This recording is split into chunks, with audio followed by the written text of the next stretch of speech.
Hello students, welcome to class 8th.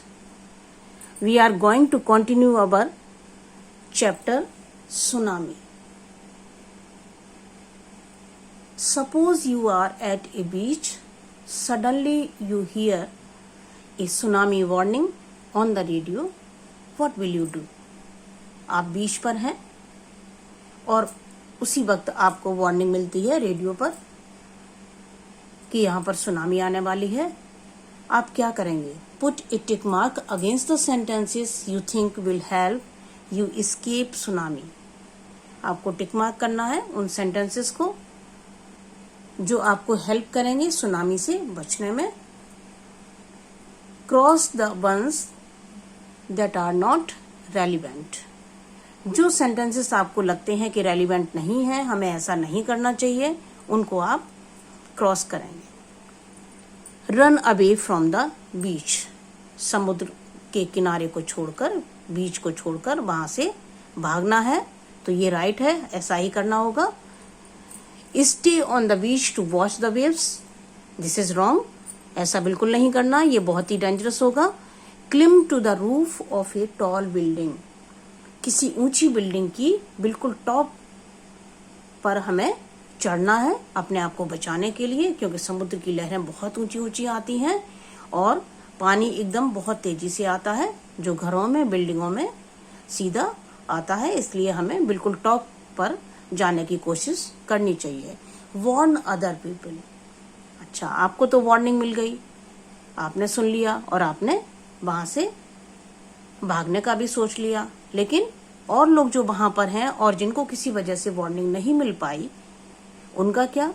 हमें उनको warn करना है, हमें उनको भी बताना है बहुत जल्दी से कि आप तुरंत यहाँ पर बीच छोड़ दें, क्योंकि यहाँ पर समुद्र में बहुत हैवी वेव्स आने वाली हैं, सुनामी आने वाली है. तो हमें औरों का भी ध्यान रखना है. Relax after the tremors are over. जब ट्रिमर्स, भूकंप के झटके जब आने बंद हो जाए तो हमें बिल्कुल रिलैक्स हो जाना चाहिए. नहीं, ऐसा नहीं, ये गलत है सेंटेंस, क्योंकि सुनामी का खतरा उसी टाइम सबसे ज्यादा होता है जब ट्रिमर्स आने बंद हो जाते हैं, थोड़े से थम जाते हैं, तब समुद्र में बहुत तेज लहरें आनी शुरू होती हैं. Take a boat and go towards the sea. एक बोट लेकर समुद्र की तरफ निकल जाना चाहिए. नहीं, ऐसा बिल्कुल नहीं करना चाहिए, क्योंकि समुद्र की स्थिति उस टाइम बहुत सीरियस होती है और किसी भी टाइम हैवी वेव्स वहां पर आ सकती हैं. इसलिए हमें बिल्कुल भी इस तरह का कोई भी काम नहीं करना है. आगे देखते हैं. Read the following lines from the lesson. Guess the meaning of words given in column A with their meaning in column B. दो कॉलम दिए गए हैं, ए और बी. देखना है, हिंट दिया हुआ है आपको. The image describes Tilly's reaction when she saw the warning sign in the sea. एक पिक्चर दी हुई है जिसमें टिली भागती हुई दिखाई दे रही है. क्या एक्शन था उसका जब उसको वार्निंग दिखाई समझ में आई कि यहाँ पर समुद्र में बहुत तेज लहरें आने वाली हैं, सुनामी आने वाली है, तो उसका क्या रिएक्शन था? कितनी तेजी से, देखिए, वो भागने की कोशिश कर रही है वहां पर. Tilly started to scream at her family to get off the beach. Tilly अपनी फैमिली पर चिल्लाई बीच को खाली करने के लिए कि तुरंत बीच हमें छोड़ देना चाहिए. She talked about an earthquake under the C.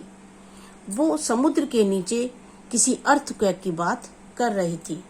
She got more and more hysterical. वो और भी ज्यादा उत्तेजित होती जा रही थी, घबराई हुई थी और सबको कह रही थी कि बीच खाली कर दो. सेड हर मदर पेनी. उसकी माँ कहती है, I didn't know what is tsunami was. वो कहती है कि मुझे नहीं पता सुनामी क्या होता है. But seeing my daughter so frightened I thought something serious must be going on. लेकिन अपनी बेटी को इतनी भयभीत होकर इस तरह से चिल्लाते हुए देखकर मुझे लगा कि कुछ बहुत ही सीरियस होने वाला है. अब हम इन वर्ड्स को मैच करेंगे. फ्राइटेंड, स्कैर्ड, इससे मैच करेंगे. स्क्रीम मीन्स चिल्लाना, साउट इससे मैच कर देंगे. Hysterical, shout in a wild excited वे, बहुत घबराते हुए, बहुत तेजी से, बहुत बुरी तरह से चिल्लाना, हिस्टेरिकल।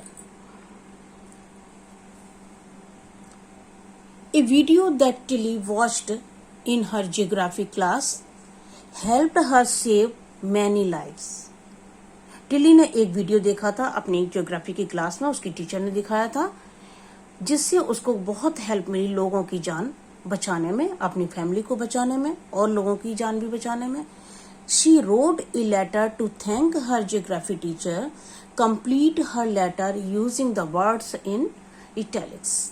नीचे कुछ वर्ड दिए गए हैं, उनकी हेल्प लेके हमें उस लेटर को पूरा करना है जो टिल्ली ने अपनी टीचर को लिखा।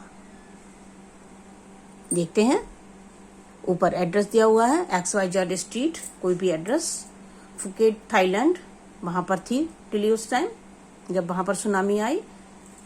डेट मेंशन की हुई है यहाँ पर, और उसके बाद में डियर मैडम, यहाँ पर ब्लैंक है तो यहाँ पर हम मैडम लिखेंगे क्योंकि वो अपनी टीचर को पत्र लिख रही है।